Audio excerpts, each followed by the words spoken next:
वैसे तो लखनऊ में कई कब्जे हुए, उत्तर प्रदेश में योगी आदित्यनाथ जी के आने के बाद कई कब्जों पर उनका बुलडोज़र चला है, लेकिन अब इस समय जो प्रकरण यहाँ मलिहाबाद क्षेत्र का है, इनका कहना है कि आर्य समाज की ज़मीन जो कि एक कोई उनके देखरेख करने वाले ने लिया था, स्टाम्प पर, बाकायदा स्टाम्प पर लिखित में लिया था, मलिहाबाद क्षेत्र में तहसील के द्वारा दिया गया था लिखित में, लेकिन उसके बाद भी दूसरे को ज़मीन का पावर ऑफ अटॉर्नी दिया गया, दूसरे को बेच दी गई वहाँ से। इनका नाम जानेंगे, क्या प्रकरण है पूरा ये जानेंगे। क्या नाम है आपका? मेरा नाम प्रमोद कुमार मौर्य है।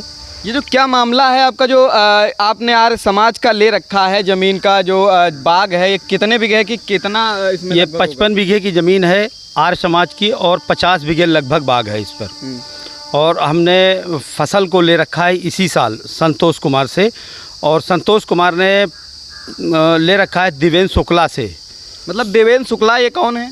ये देवेंद्र शुक्ला ये जो आर्य समाज के मंत्री थे मनमोहन तिवारी, उनके कोई मित्र रहे हैं देवेंद्र शुक्ला। उन्होंने मनमोहन तिवारी ने पावर ऑफ अटॉर्नी दिया था। किसको दी थी? देवेंद्र शुक्ला को दी थी पावर ऑफ अटॉर्नी, और इसकी देख रेख करिए बाग की और इस फसल को बेचिए। तो देवेंद्र शुक्ला ने संतोष कुमार को 100 रुपये के नोटरी पेपर पर 2015 से और 2026 तक फसल बेची थी, 6.5 लाख रुपए प्रति वर्ष। 2 किस्तों में वो पैसा देते थे। अभी तक सब ठीक चलता था 2023 तक। 2023 भी हो गया। 2024 में जब अच्छी फसल आई तो इन्होंने संतोष कुमार ने हमसे संपर्क हुआ, तहसील में बैठे थे दोनों लोग, तो उन्होंने कहा कि कोई बाग नहीं ली, तो हमने बोला बाग नहीं ली। तो इसी पर पे उन्होंने बोला ये बाग हमारी है, इसको आप ले लो। तो दिखाने गए, हमने अच्छा बाग लगा हमें, तो उन्होंने 30 लाख रुपए से सौदा। किसने आपसे ये कहा था कि बाग ये हमारी है और आपको देना चाह रहा है? संतोष कुमार। संतोष कुमार कौन है? उन्होंने देवेंद्र शुक्ला से 100 रुपये के स्टाम्प पेपर पे जो बाग ली थी फसल, वो देवेंद्र शुक्ला को किसने दिया था? मनमोहन तिवारी ने दिया था। मनमोहन तिवारी ने जो दिया था देवेंद्र शुक्ला को दिया था, देवेंद्र शुक्ला ने किसी और को दी थी। वो उनका नाम क्या है? संतोष कुमार। संतोष कुमार से आपने ली है? हमने संतोष कुमार से ली। कब आपने ली थी? फरवरी में ली थी, 2 फरवरी को। इसका कितना पेमेंट देना था आपको? हमको 25 लाख रुपए देने थे विभिन्न परिस्थितियों में। कितनी बार की फसल 25 लाख में थी? 1 साल की फसल। कब था वो साल? यही साल 2024। मतलब 2024 की आपने फसल जो है आपने इनसे ली थी, जो 25 लाख पे तय हुई थी। जी।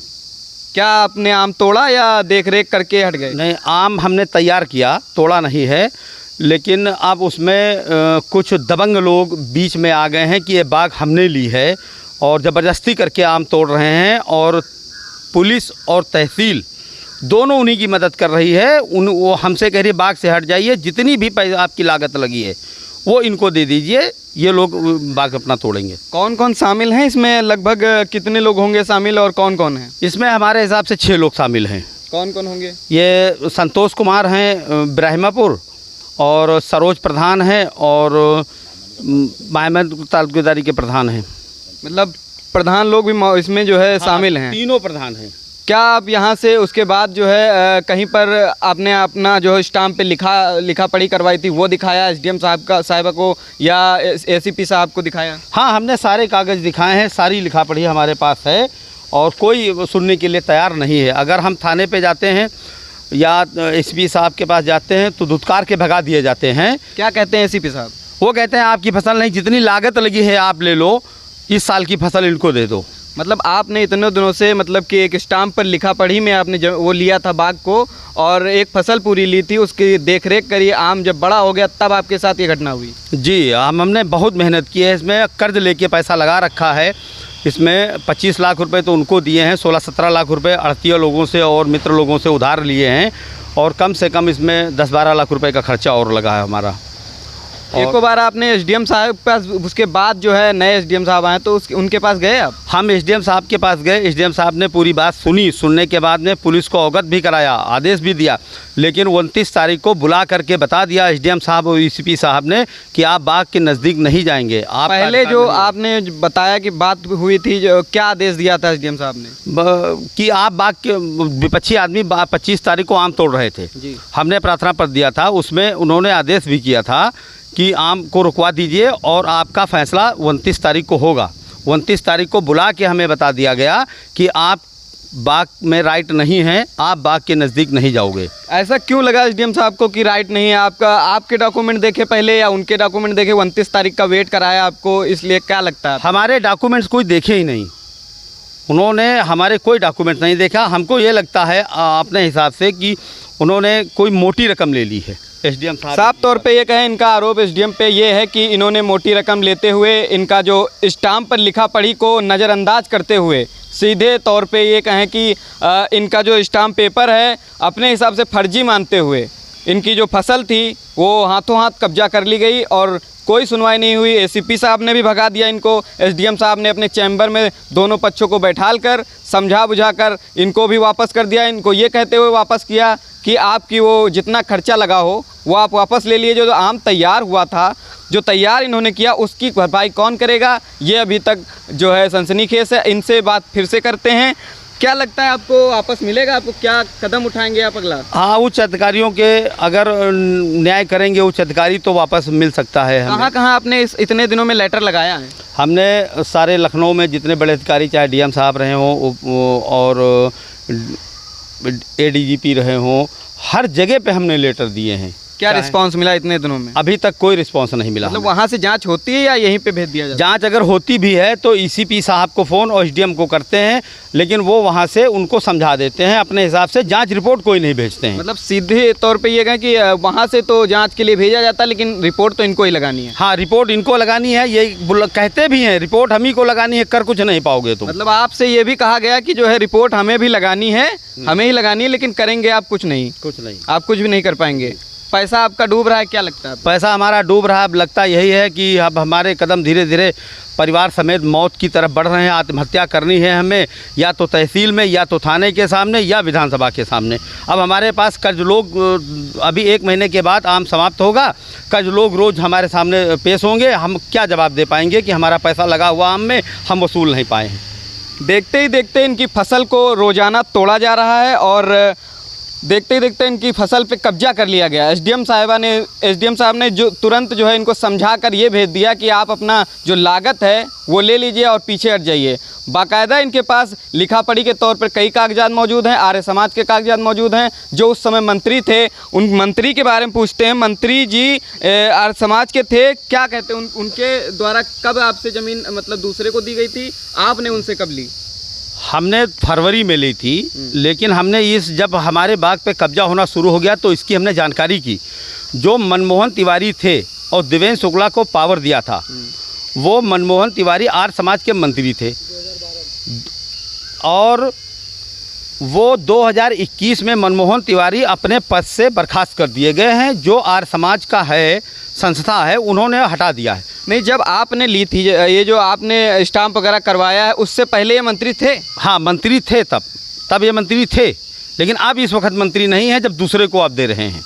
मतलब जो दूसरा पक्ष है वो आपके बाद में लिया है। हाँ। और उसने उस मंत्री से लिया जो कि वो कार्यभार उनसे वापस ले लिया गया। वापस ले लिया। मतलब उनके पास कोई राइट नहीं है कि वो दूसरे को दे सके। कोई राइट नहीं। हमने ये सवाल भी उठाया एसडीएम साहब के वहाँ कि अगर आपको सरकार यहाँ से ट्रांसफ़र करके बीकेटी तहसील भेजती है, क्या आप यहाँ काम करेंगे? तो उन्होंने बोला नहीं। तो बोला जो ये मंत्री हटा दिए गए हैं इनको कोई राइट नहीं है बेचने का, जो इस वक्त मौजूदा मंत्री है उसको राइट है बेचने का। इस समय कौन मंत्री है इसमें? इस समय अभिषेक तिवारी जी हैं, उन्हीं के पुत्र लड़के।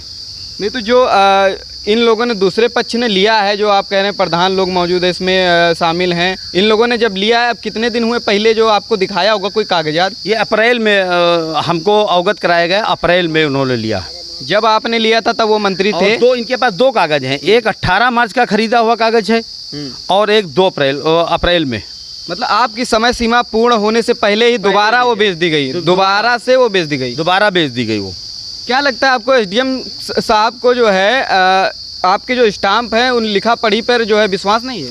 कुल माल के ये चलिए विश्वास, हमारे कागज़ अगर देखें तो विश्वास में आवे। हमारे पास इतना पैसा नहीं है कि हम इनको बता पाएँ, अपने कागज़ दिखा पाएँ।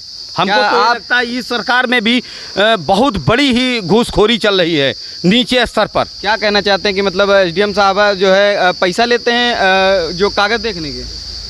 एसीपी एसडीएम साहब हमको तो लगता है इसीलिए तो हटा दिए जो सही है उसको इसीलिए तो हटा दिया, उसकी उनके पास क्या कौन से कागज़ हैं। मतलब आपके स्टाम्प का मान ना रखते हुए दूसरे के कागजात को देखते हुए जो कि आपसे बाद में खरीदे गए हैं, आपसे बाद में कागजात बने हुए हैं, उनको जो है फसल देने का निर्णय लिया है। हाँ, उनको निर्णय लिया है। हम जो पहले से हमने खरीद रखा है, हमारे पास सारे कागज़ हैं, हमको वहाँ से हटा दिया गया है। तो इस समय जो है अगर आप अगला कदम क्या उठाएंगे, अगर आपकी कहीं पर सुनवाई नहीं होती है, इस समय कहीं पर लेटर लगाएंगे, क्या करेंगे आप अगला कदम? हमारा अगला कदम यही है, हाथ जोड़ के निवेदन है उच्च अधिकारियों से, और जो लोग भी इस मैटर को समझेंगे कि हमें अब आत्महत्या करने से कोई आगे हमको कुछ दिखाई ही नहीं पड़ता है। हमारे कितना पैसा समझ में नहीं आता, कितना पैसा डूबा? इसमें मान के चलिए 25 लाख रुपए तो हमने फसल खरीदी है, और 10 से 12 लाख रुपए के बीच में हमारी इसमें लागत आ चुकी है। लगभग 40 से 50 लाख रुपए। 40, हाँ लगभग हाँ लगभग 40 से 45 लाख रुपए इसमें लग गया है। और इसमें फसल इस साल मलिहाबाद क्षेत्र के अंदर फसल कम है, इसलिए बाग कम से कम 60 से 70 लाख रुपए की फसल आकी जा रही। इसमें कितना माल होगा, लगभग कितने रुपए का माल लगा होगा? हमारे हिसाब से तो अब हम बाग को अच्छी तरीके से देख रेख की है, 60 से 70 लाख रुपए होनी चाहिए। फिर भी मतलब जो है तो आपका ये कहा जा रहा है आपको विभाग से कि आप अपना जो खर्चा हुआ है वो वापस ले लीजिए और दूर हट जाइए। हाँ। तो दूर तो आप हट जाएंगे, मान लीजिए कि अगर आपका जो खर्चा लगा हुआ आप लेके दूर हट जाएंगे, वो दूसरी बात हो गई, लेकिन जो आपने देख रेख करी उसकी भरपाई फिर आप क्या कहना चाहेंगे? यही चीज़ तो हम एसडीएम साहब से कहते हैं कि जो हमारी मेहनत लगी है, देख रेख लगी है, उसकी भरपाई कौन करेगा? वो सिर्फ 25 लाख रुपए की बात करते हैं कि पैसा लेके आप हट जाइए। एक आर्य समाज के अधिकारी के अंतर्गत रूप में निर्धारित हैं, जो पहले थे, दोबारा 2-2, 3-3 लोगों को वो लेटर पैड पर बेची गई बाग आम की फसल। उसके बाद भी इनके पास कुछ लिखा पढ़ी के कागजात मौजूद हैं, दोबारा से इनकी अवधि पूरी होने के बावजूद भी दोबारा दूसरे व्यक्ति को बेची गई। काफ़ी लोग इसमें शामिल हैं। कोई कार्रवाई ना होने पर इनका कहना है आत्महत्या आखिरी हमारा जो है रूप होगा, आखिरी समय पर आत्महत्या ही हमारे लिए सही निर्णय होगा।